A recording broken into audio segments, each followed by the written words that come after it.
નવસારી જિલ્લામાં વરસાદી માહોલ છવાયો. શહેરના તમામ વિસ્તારોમાં વરસાદ વરસી રહ્યો છે. છેલ્લા 24 કલાકમાં જિલ્લાના તમામ તાલુકાઓમાં વરસાદ વરસ્યો. નવસારીમાં 2.5 ઇંચ, જલાલપોરમાં 2.25 ઇંચ, ગણદેવીમાં 1.5 ઇંચ, ચીખલીમાં 3.25 ઇંચ, ખેરગામમાં 4.5 ઇંચ, વાસંદામાં 4.5 ઇંચ વરસાદ થયો. તો નવસારીમાં વરસાદ પડી રહ્યો છે. દક્ષિણ ગુજરાતમાં ચોમાસું જામી ગયું છે. હવામાન વિભાગ દ્વારા સાર્વત્રિક વરસાદની આગાહી કરવામાં આવી છે. શહેરના તમામ વિસ્તારોમાં ક્યાંક ધીમી ધારે તો ક્યાંક ધોધમાર વરસાદ પડ્યો છે. છેલ્લા 24 કલાકના આંકડા સામે આવ્યા છે. છેલ્લા 24 કલાકમાં નવસારીમાં 2.5 ઇંચ વરસાદ પડ્યો છે, જ્યારે જલાલપોરમાં 2.25 ઇંચ વરસાદ પડ્યો છે. ગણદેવીમાં 2.25 ઇંચ વરસાદ પડ્યો, ચીખલીમાં 3.25 ઇંચ વરસાદ પડ્યો, ખેરગામમાં 4.5 ઇંચ અને વાસંદામાં 4.5 ઇંચ વરસાદ ખાબક્યો છે.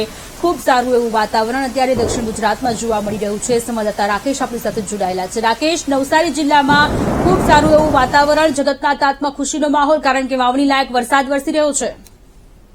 જી, સમગ્ર દક્ષિણ ગુજરાતમાં સારો એવો વરસાદ વરસી રહ્યો છે. નવસારી જિલ્લામાં પણ વરસાદ છે.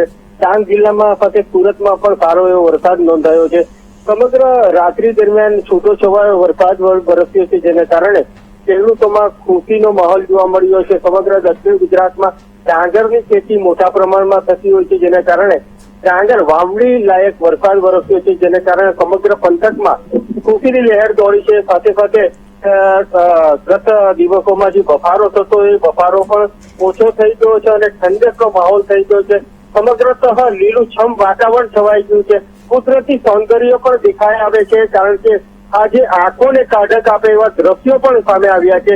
ત્યારે સમગ્ર ચોમાસા દરમિયાન જે ચોમાસું સંપૂર્ણપણે બેસી ગયું છે અને સમગ્ર માહોલને રંગીન બનાવી દીધો છે. જી રાકેશ, આભાર તમામ વિગતો માટે.